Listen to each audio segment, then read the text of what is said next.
한번 따라해 보시겠어요? 다 같이. 우리와 함께 계시는 하나님.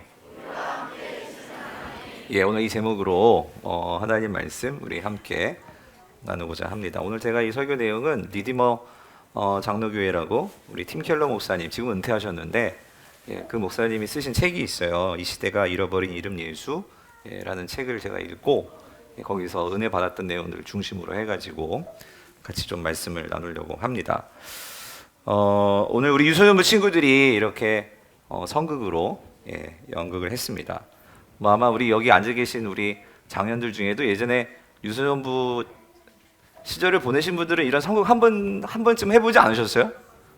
그죠? 저도 생각이 나더라고요. 저도 헤롯을 했는데, 헤롯 하는 아들이 누군지 모르겠지만, 제 아들인데 왜 헤롯을 했는지 모르겠지만, 천사에서 잘렸대요. 그래가지고,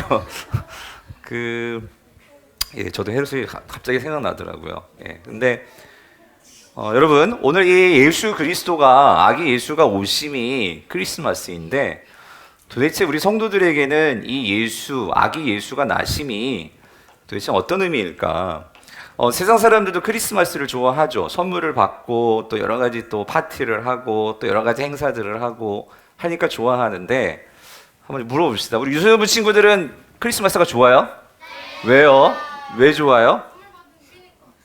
선물 받으니까 쉬니까. 그런데 오늘 목사님 말씀을 좀 잘 들어봤으면 좋겠어요. 사실 우리 장년 성도님들도 어떠세요? 여러분 크리스마스가 좋으십니까? 별로 안 좋으신 것 같다.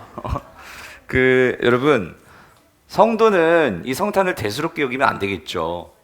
오늘 성도들에게 있어서 누구보다도 이 성탄절을 기뻐해야 되고 또 이 성탄절이 우리에게 하나님이 이 땅에 오신 날이잖아요. 그죠? 여러분 믿으십니까? 그 하나님이 이 땅에 오시기까지 구약 역사를 통해서도 그렇고 많은 선지자들과 많은 신앙의 인물들이 그 메시아의 오심을 고대하고 도대하고 기다렸던 그분이 오신 날이 오늘 바로 이 성탄절이라는 거죠. 그런 점에서 오늘 이 마태는요, 우리가 읽었던 본문의 저자 마태는 몇 가지 예수 그리스도가 이 땅에 나심을 그 의미를 우리에게 말해주고 있는데 가장 중요한 한 가지는 예수님은 하나님이시라는 거예요. 그래서 여러분 오늘 본문 18절을 보면 우리 같이 다시 한번 읽어볼게요. 여러분이 했던 대사예요. 우리 18절 다시 한번 보면은 같이 읽어봅시다. 시작. 예수 그리스도의 나심은 이러하니라. 그의 어머니 마리아가 요셉과 약혼하고 동거하기 전에 성령으로 잉태된 것이 나타났더니예요. 우리 유소년부 친구들이 이걸 아까 대사를 하더라고요. 근데 이게 무슨 의미인지 여러분이 아는지 모르겠는데 특별히 여기서 이 마리아가 요셉과 약혼을 했대요. 근데 이 이스라엘은 거의 약혼은 결혼이라고 보면 돼요. 결혼을 했는데 근데 우리 잘 아시지만 동거하기 전에 그러니까 결혼을 했지만 같이 아직 그 부부가 완전히 된 건 아니에요. 그런데도 아까 우리 우연이었어요? 우연이가 고민하잖아. 아니, 마리아가 그러니까 같이 부부가 되지도 않았는데 벌써 아기가 생겼단 말이에요. 그럼 이 아기는 누구 아기냐 말이지. 자, 근데 성경은 말해줘요. 그게 딴 남자의 아기가 아니고 누구 아기래요? 성령으로 잉태된 것이다 라고 말씀해 주신다는 거예요. 여러분, 이 성령으로 잉태됐다. 그러니까 뭐냐면 마리아는 분명 처녀였어요. 결혼하기 이전에도 그렇고 처녀였는데 오늘 이 마리아가 잉태를 했다, 아기를 갖게 되었다라는 것은 그러면 누구 때문에 잉태를 하게 되었냐고요. 성경은 분명히 말씀하시죠. 성령으로, 즉 하나님의 그 능력으로 잉태하게 되었다. 이 말은 다시 말하면, 자, 그래서 오늘 20절은 이걸 다시 한번 짚어요. 자, 이 일을 생각할 때에 주의 사자가 현몽하여 이르되 다윗의 자손 요셉아 내 아내 마리아 데우기를 무서워하지 말라. 왜요? 그에게 잉태된 자는 뭐예요? 성령으로 된 것이라. 즉 하나님의 능력으로 된 것이라. 다시 말씀드리면, 자, 이것은 하나님이 하신 일이고 오늘 이 마리아에게 있는 이 아기는 다시 말하면 사람으로 되어진 것이 아니라 그것은 곧 하나님이심을 우리에게 말씀해주고 있다라는 거예요. 그래서 이거를 분명하게 정리를 해서 이렇게 말씀을 하죠. 23절. 보라, 처녀가 잉태하여 아들을 낳을 것이요 그 이름은 임마누엘이라 하리라 라고 말씀을 하고 계세요. 오늘 이 말씀은요, 사실은 죄송합니다. 이사야 선지자가 일찍이 구약에서 예언했던 말씀이죠. 이사야 7장 14절에서 오늘 이 처녀가 잉태하여 아들을 낳을 것이다. 사실 이게 과학적으로는 생물학적으로 불가능한 얘기죠. 그래서 이 일을 이사야 선지자는 뭐라고 말씀하시냐면 7장 14절에서 이 처녀가 잉태해서 아들을 낳는 것을 징조라고 해요. 징조. 하나님께서 어떤 이상한 표시를 주겠다는 거예요. 그런데 사실 오늘 이 23절 말씀이요, 이 처녀가 아들을 낳는다. 여러분, 이게 이상한, 이게 신비한 일이죠. 어떻게 이런 일이 일어날 수 있을까? 근데 성경은 분명히 이것을 구약의 예언에 녹아주셨어요. 이사야 선지자가 이 남유다의 왕인 아하스에게 찾아와가지고 지금 이 아하스가 이 아람과 그리고 북이스라엘의 그 침략을 받았어요. 침략을 받아서 하나님을 섬기는 나라인 남유다 왕 아하스에게 하나님을 신뢰하십시오. 하나님께서 도울 것입니다. 라고 했는데 이 아하스 왕은 하나님을 신뢰하지 않았어요. 그럼 누구를? 아수르를 의지했어요. 그랬을 때에 이사야가 했던 말이 바로 이거였어요. 보라, 처녀가 잉태하여 아들을 낳을 것이다. 이게 너희에게 징조가 될 거다.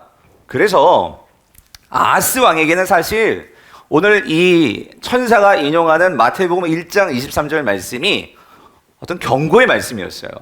하나님을 의지하지 않는 너에게 하나님께서 반드시 살아계심을, 함께하심을 보여준다라는 징조로 말했던 것이 이사야 7장 14절의 말씀이었어요. 근데 그것이 실제로 역사 속에서 하나님께서 너희들과 함께한다 하는 것을 분명하게 보여주시는 사건으로 임한 사건이 뭐냐면 예수 그리스도가 이 땅 가운데 처녀의 몸을 통해서 나시게 되었다라는 거예요. 즉 이것은 무엇을 말하죠?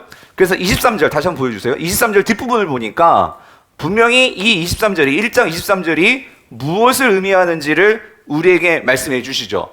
오늘 23절에 보니까 자, 보라, 처녀가 잉태하여 아들을 낳을 것이요 그의 이름은 뭐예요? 임마누엘인데 이거를 번역하면 무슨 뜻이래요? 이를 번역한즉 하나님이 우리와 함께 계시다 함이래요. 무슨 말이냐면 여러분 이겁니다. 잘 보세요. 아까 마리아가 누구였죠? 예수미였지. 예수미가 아까 마리아인데 그 아기 예수를 안고 있었단 말이에요. 그쵸? 예수마. 근데 그 아기 예수가 단지 아기가 아니라 누구라는 거예요? 하나님이시라는 거예요. 하나님. 그 하나님이 이 땅 가운데 임하셔서 우리에게 뭘 보여주신다는 거예요? 우리와 뭐 하다고요? 함께 계신다. 그것을 보여주는 사건이 아기 예수가 이 땅에 오신 사건이라는 거죠. 그래서 여러분 잘 기억하세요.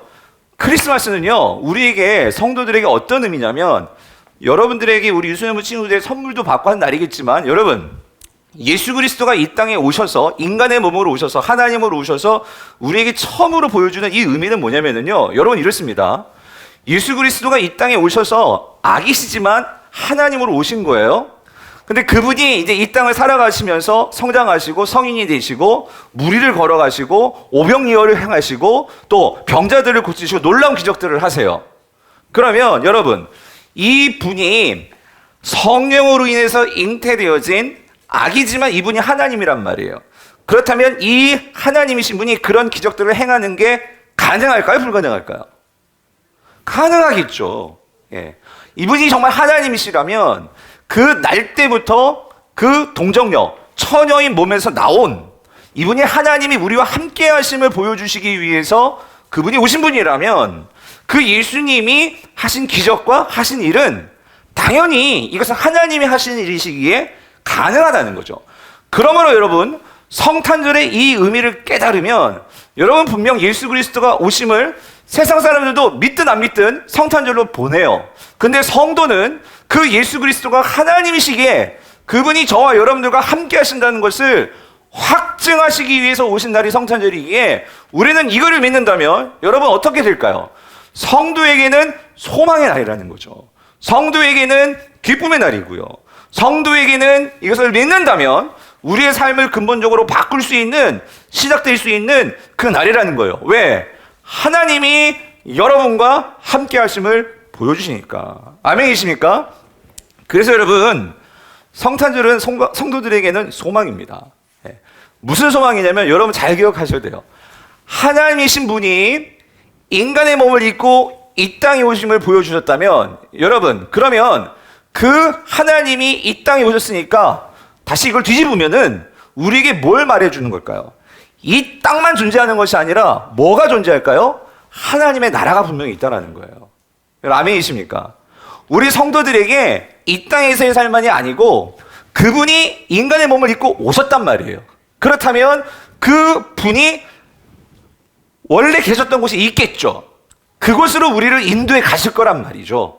성도는 그거를 믿는 거죠. 그러므로 여러분, 이 눈에 보이는 세상이 전부가 아님을 여러분 꼭 기억하시기를 바라요. 우리가 이 땅에서 살면서 이 모든 것들이 다가 아니고 이 하나님께서 직접 이 땅에 오셔서 그 나라가 있음을 보여주시고 말씀해 주시기 위해서 예수 그리스도가 오셨다라는 거예요. 그러므로 사랑하는 성도님들, 오늘 우리가 죽음 이후에도 우리의 삶은 영원히 됩니다. 영원할 거예요. 그리고 그 영원한 삶이 분명히 기다리고 있음을 우리는 믿어야 합니다. 그래서 성도에게는 소망이 있다는 거예요.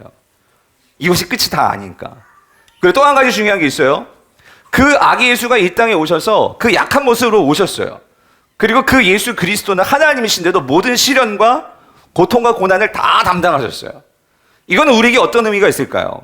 그것은 그 하나님이 우리와 함께 계심으로 우리에게 뭘 보여주시냐면, 우리와 함께 하시는 그 하나님은요, 여러분의 고통과 아픔을 다 경험하신 분이세요.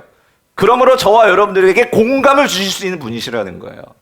우리와 전혀 상관없는 삶을 사신 하나님이 아니시고, 우리를 다 아시고 우리에게 있는 모든 나쁜 일과 슬픈 일과 아픈 일, 모든 것들을 공감해 주실 수 있는 분이시라는 거예요. 여러분, 내가 지금 너무나 힘들어요. 아파요. 그래서 사람들이 나에게 와서 위로를 해주죠. 그러나 여러분, 때로는 그 말이 위로가 안 될 때가 많아요. 그런데 내가 지금 병들었어요. 망했어요. 그런데 또 다른 누군가가 나한테 찾아왔는데 그 사람도 똑같은 병을 갖고 있어요. 그 사람도 지금 망했어요. 그런데 그 사람이 나에게 힘내라고 말을 하고 있어요. 여러분, 위로가 될까 안 될까요? 위로가 되죠. 나하고 똑같은 아픔 속에서 고뇌하고 실패했던 그 사람이 와서 나에게 위로한다면 여러분, 그건 위로가 되죠. 여러분, 우리 하나님 예수 그리스도는 단지 우리가 다른 그런 절대적인 존재로 우리에게 다가오신 것이 아니고, 여러분, 인간으로 가장 약한 모습, 아기의 모습으로 다가오셨다는 것을 여러분 기억하시기를 바랍니다. 그래서 그분이 왜 그렇게 오시느냐? 여러분, 아기로 오신 예수 그리스도는 이 땅에 오셔서 임마누엘이라는 이름을 가지시고 우리에게 이렇게 자신을 계시하셨어요. 뭐라고? 우리와 함께 계시다라고 말씀하셨어요. 하나님은요, 오늘 저와 여러분들에게 함께 계시다라는 의미 무엇입니까? 저와 여러분들과 관계를 맺기를 원하시는 분이시라는 거예요. 떨어져서 영원하게 사는 것이 아니라, 여러분, 성육신의 목적은요, 오늘 우리와의 그 관계를 회복하기 위해서 주님이 오셨다라는 거예요. 그래서 여러분, 구약을 보면은요, 구약 성경에서는요, 하나님을 계시할 때 하나님은 어떻게 나타나시냐면, 아브라함에게는요, 하나님께서 그 옹기 가마, 그러니까 이런 그 뭐라고 해야죠? 이런 그 불가마 있잖아요. 불가마에서 확 터오르는 막 이런 연기, 뜨거운 열기로 그렇게 하나님께서 나타나셨어요. 하나님께서 이스라엘 가운데 하나님이 나타나실 때는요, 어떻게 나타나셨죠? 광야에서 불기둥으로 나타나셨어요. 하나님께서 모세에게 나타나실 때는, 모세가 하나님 좀 보여주세요 라고 할 때는 하나님께서 모세에게 어떻게 보여주셨죠? 야, 너 나 봤다가 너 죽어. 그래서 하나님께서 보여주신다는 게 뭘 보여주셨어요? 등을 보여주셨어요. 그런데 여러분, 하나님께서 오늘 저와 여러분들에게 하나님을 보여주시기 위해서 하나님이 택하신 방법이 뭐냐면, 하나님께서 우리 가운데 무엇으로 나타나서 보여주신다고요? 아기요, 아기. 아기의 모습으로 우리에게 나타나셨다는 거예요. 여러분, 이거 한번 곰곰이 생각해 보세요. 이게 어떤 의미일까? 하나님께서 굳이 아기로 나타나지 않으셔도 돼요. 구약 성경을 보면 그렇게 나타나신 적이 없어요. 그런데 하나님께서 아기 예수로 우리에게 나타나셨다는 것은 우리에게 뭘 말씀해 주시는 메시지가 있을까? 여러분, 아기가 어떻죠? 여기 빵긋빵긋 지난주에 너무나 이쁘지 않았어요? 유아 세례 하는데 여러분 사진 보셨어요? 예? 우리 꼬마 친구들 너무 이쁘니까 여러분 다 우리에게 웃음을 주잖아요? 아기는요, 누구나 다 다가가고 싶고 안아보고 싶고, 여러분 그게 아기예요. 하나님께서 아기의 이미지, 가장 약하지만 우리에게 아기의 의미로 다가오시는 것은 무슨 의미냐면, 하나님은 그만큼 우리와 관계하기를 누구나 다 나아올 수 있도록, 누구나 다 차별 없이 꺼리낌 없이 누구나 다 나올 수 있도록 하나님이 그렇게 우리에게 다가오셨다는 거예요. 근데 여러분 또 한 가지 중요한 의미가 있어요. 그 아기로 오시는 그 예수 그리스도 하나님은요, 왜 아기로 오셨을까? 그 약한 모습으로 오셨을까? 왜 오셨을까? 여러분 이거예요. 왜 약한 모습으로 오셨냐면, 그 예수님께서, 하나님께서 우리와 교제를 하시다가 심판받기 위해서 오셨다는 거예요. 그 약한 모습으로 모든 것을 다 담당할 수 있는 그 약한 모습이지만, 저와 여러분들을 죄에서 구원하시기 위해서 가장 약한 모습으로, 그 모습으로 주님이 오셨다라는 거예요. 그래서 여러분 21절이 말해주고 있죠. 오늘 보면 21절이 아들을 낳으니 그의 이름을 예수로 하라. 이는 그가 자기 백성을 그들의 뭐에서요? 죄에서 구원할 자이심이라.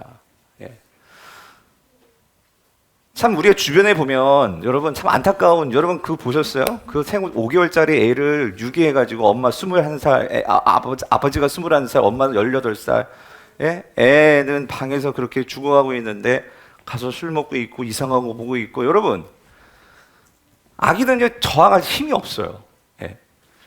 그런데 그런 저항할 힘이 없는 예수 그리스도께서 아기로 오심의 그 의미가 뭐냐고요? 오늘 저와 여러분들에게 자기 백성을 죄에서 구원하시기 위해서 어떤 강한 장군의 모습으로 온 것도 아니고, 강한 아기의 모습으로 오셔서 의뢰를 용서하시고 우리의 죄를 용서하시기 위해서 그렇게 오셨다라는 거죠. 그러므로 여러분, 주님이 우리에게 원하시는 것은, 성탄의 메시지는 간단해요. 하나님이 오셨다는 거고요. 그 하나님은 저와 여러분들과 관계를 맺기를 원하신다는 거예요. 그리고 누구나 다 그 예수님께 나오기를 원하신다라는 거예요. 그래서 여러분 3가지만 기억하세요. 오늘 3가지 정리합니다. 적용해보면, 우리가 그 예수님과 정말로 관계를 맺기 위해서는 오늘 본문에서 3가지 정도의 적용점이 있는데, 여러분 우리에게 용기가 필요해요. 용기가. 무슨 용기가 필요하냐면, 그 아기 예수를 만나고 그 예수님과 교제하기를 원하신다면 3가지 용기. 첫 번째는요, 세상의 멸시를 감수할 수 있는 용기가 있어야 돼요. 여러분 오늘 본문 19절 20절을 보면 거기에 이 요셉이 용기를 내요. 자, 요셉이 보세요. 의로운 사람이라 그를 드러내지 않고 가만히 끊고자 해요. 이 말은 뭐냐면, 이제 이게 발각이 되면 요셉도 요셉이지만 마리아도 그렇고 다 죽는 거예요. 마리아는 죽는 거죠. 그런데 그러니까 두렵기도 했죠. 내가 이거 한 거 아닌데 어떻게 이 아내가 지금 임신을 했냐고요. 그런 상황에서 이 요셉에게 천사가 말하죠. 요셉아, 20절, 내 아내 데려오기를 뭐하지 말라고요? 무서워하지 말라. 이 말씀을 들었을 때 요셉이 어떻게 했어요? 용기를 냈어요. 용기를 내었을 때에 마리아를 데리고 왔고, 그리고 결국 아기 예수가 태어나게 되는 거죠. 사랑하는 성도님들, 우리가 살다 보면은 이런 용기를 내야 할 때가 있어요. 여러분 지금도 예수를 믿는 것 때문에 핍박당하는 그런 나라가 있고 사람들이 있어요. 여러분, 내가 예수 믿는 것을 창피하게 여기십니까? 내가 예수 믿는 것 때문에 손해도 볼 수 있어요. 그런데 여러분 기억하세요. 그것을 내가 감수할 때에 우리가 진정한 아기 예수를 만날 수가 있어요. 그 영광스러운 예수를 만날 수가 있단 말이죠. 여러분, 세상의 멸시를 감수할 수 있는 용기가 있을 때 우리는 그 주님과 더욱더 친밀해질 수 있다는 거예요. 두 번째는, 여러분, 내가 결정할 권리를 내려놓을 때 우리는 진정한 예수 그리스도를 만날 수 있어요. 이게 무슨 말이냐면, 여러분 오늘 보면 21절, 22절을 보면 이렇습니다. 하나님이 다 정해놓으셨어요. 아들을 낳을 건데, 마리아가 낳을 건데, 마리아가 아기를 낳을 건데, 그 아기 이름을 뭐라 하래요? 예수라 하래요. 정해놓으셨어요. 여러분, 이 고대 사회에서요, 아기의 이름을 짓는 것은 아버지예요. 아버지. 우리나라도 그렇지만 아버지가 그거를 이름을 지어줄 때 그 아버지의 권위가 나타나는 거고요. 그 이름을 지어주는 절대적인 권한은 아버지에게 있는 거예요. 그런데 여기서 이 요셉은요, 이 마리아의 누구 얘기인지도 모르겠어. 근데 성령이 잉태됐대. 그 말씀 믿고 데리고 왔는데 거기다 이름까지도 다 정해져 있어요. 그거를 다 맡기는 거예요. 여러분 이걸 뭘 보여주는 걸까요? 이거는 지금 이 아기 예수에 대해서 내 모든 권리를 다 내려놓는 거예요. 다 내려놓을 때 그 하나님의 아들이 태어난단 말이죠. 사랑하는 성도님들, 우리가 교회를 다니면서 이런 분들이 있어요. 나는 기독교에 관심이 있어. 좋아. 이렇게 성탄절 교회도 가고 은혜도 받고 좋아. 그런데 하나님이 날 건드리지 않으셨으면 좋겠어. 그냥 내가 결정하고 내 마음대로 그렇게 신앙생활을 하고 싶어. 여러분, 그래서는 절대로 이 참 하나님을 만날 수가 없어요. 우리의 신앙은요, 여러분이 진정으로 오늘 이 아기 예수가 나의 구원자로 만나기를 원하신다면, 여러분의 인생에 정말 하나님이 나와 함께 하신다는 것을 여러분이 경험하기 원하신다면, 여러분, 우리가요, 내 권리를 때로는 내려놓을 때가 있어야 된다는 거예요. 그 말은 뭐냐면, 예수님이 진정으로 나의 삶에서 함께 하기를 여러분 원하십니까? 예수님이 진정으로 나의 삶과 함께 하셔서 여러분의 삶을 이끌어 주기를 원하십니까? 그러면 여러분의 마음대로 할 수 있는 그 권리를 내려놓으셔야 한다는 거예요. 요셉이 그거를 내려놓을 때 이 아기의 탄생을 보았다는 거예요. 자신을 통해서, 이 마리아를 통해서 이 하나님의 온 인류를 구원할 메시아를 우리 집으로 데리고 올 수 있었단 말이죠. 예수님이 그래서 말씀하시는 거예요. 자기를 부인하고 나를 따르라. 우리가 인생에서요, 내가 결정할 수 있는 권리를 내려놓는 거, 여러분 세상은 그거를요, 멍청하다고 얘기해요. 세상은 절대적으로 내가 주권을 가지고 내가 그것을 결정하는 것이, 그것이 주체적이라고 얘기해요. 그러나 여러분 성경은 이렇게 말을 해요. 오늘 아들을 낳을 것인데 그 이름을 예수라 하라. 그 하나님께 모든 것을 맡기고 내가 할 수 있는 모든 것을 맡기고 할 때 거기에서 구원이 일어난다는 거예요. 구원은 내 힘으로 절대로 이루어질 수가 없어요. 하나님을 의지하고 하나님께 모든 것을 맡길 때 구원이 이루어질 수 있다라는 거예요. 마지막으로 세 번째, 내가 죄인이라는 것을 인정하는 용기가 필요해요. 여러분 오늘 본문 보니까 21절에 이렇게 얘기했죠. 그들의 죄에서 구원할 자심이라. 사랑하는 성도님들, 우리가 진정으로 예수 그리스도의 능력을 경험하려면 여러분, 내가 죄인이라는 것이 고백이 돼야 돼요. 내가 정말로 구제불능이라는 것이 고백이 돼야지만 우리는 진정한 구원자이신 예수 그리스도를 만날 수가 있어요. 내가 조금이라도 내가 의롭고 내가 나은 것이 있다고 생각하면 여러분, 우리는 참 구원자를 만날 수가 없어요. 주님, 나는 정말 마음과 목숨과 뜻을 다하여 하나님을 사랑한다고 하지만 그렇게 사랑하지 못했고, 나는 정말로 주님께서 이웃을 사랑하라고 말씀하셨지만 나는 이웃을 사랑하지 못했고, 나는 진정으로 그렇게 살지 못했음을 내가 인정하면서 매일매일 하나님께 나아간다면, 여러분, 내가 정말로 죄인임을 인정하는 거, 여러분 이거 용기가 필요하다는 거예요. 그런데 이 용기를 가지려면 여러분, 용기를 주시는 분이 있어요. 그게 누구냐면 예수 그리스도시라는 거예요. 그 예수 그리스도가 그런 여러분들을 위해서 오셨고 나를 위해서 오셨다라는 거예요. 그날이 바로 오늘 이 크리스마스라는 거예요. 오늘 그 주님을 바라볼 때에 여러분, 우리에게 용기가 주어집니다. 여러분, 많은 신들이 있지만 참 이해가 안 되는 부분이 있어요. 뭐냐면, 여러분, 우리 예수님도 용기가 필요했다는 거 여러분 아십니까? 오늘 저와 여러분들을 위해서 용기를 내셨던 분이 누구신지 아십니까? 그분이 예수 그리스도시라는 거예요. 이 땅에 아기 예수로 오셔서 십자가를 앞두고 겟세마네 동산에서 땀방울에 핏방울이 될 정도로 고통하면서 아버지께 용기를 구했던 분이 누구세요? 하나님이세요. 예수님이요. 그 예수님도 여러분을 위해서, 우리를 위해서 용기를 구하셨어요. 그런데 우리도 마찬가지예요. 그 예수님을 사랑하고 따르기 위해서 내 힘으로 안 돼요. 용기가 필요하죠. 근데 그 용기는 어떻게 얻는다고요? 우리가 진정으로 예수 그리스도를 바라볼 때. 그 예수 그리스도가 나를 위해서 피 흘려 십자가에 돌아가심을 우리가 분명히 묵상하고 기억할 때, 왜 그분이 아기 예수로 오셔서 이 땅을 그렇게 살아가시는지 그 의미를 깨달을 때 여러분, 우리는 용기를 얻어요. 나를 이토록 사랑하시는 분이, 우리와 함께 하시는 그분이 예수 그리스도시구나. 왜 예수님은 용기를 내어 이 땅에 오신 것일까요? 사랑 때문이었어요. 저와 여러분들을 사랑하시기 위해서. 오늘도 우리 마찬가지예요. 우리가 어떻게 용기를 낼 수 있을까요? 주님을 사랑하면 용기가 납니다. 바라기는 이 크리스마스에 정말 주님을 사랑함으로, 오늘 저와 여러분에서 이 땅에 오신 그 주님을 누구보다도 사랑함으로, 그러므로 이 크리스마스가 그 주님이 이 땅에 오심을 누구보다도 기뻐하는 그런 오늘 하루가 될 수 있기를, 아니 그런 우리의 인생이 될 수 있기를 주님의 이름으로 축원드립니다.